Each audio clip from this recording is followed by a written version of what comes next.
Mais c'est surtout qu'en fait, quand on se met à la place des Français et qu'on est Français, les honnêtes gens, on paye 2 fois.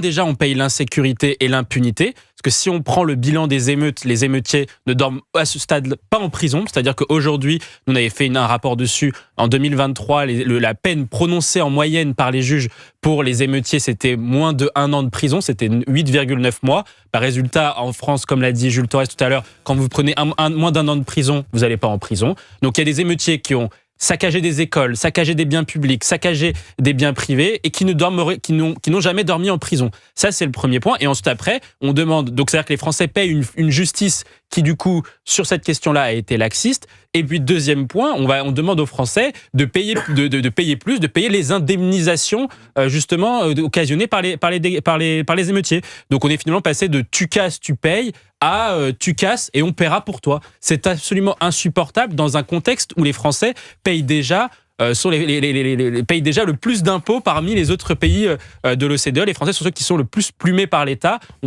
L'État prélève quand même 1600 milliards d'euros chaque année. Pour quel résultat? Pas de sécurité. Et en plus, il faudrait payer les dégâts occasionnés par des casseurs. C'est insupportable.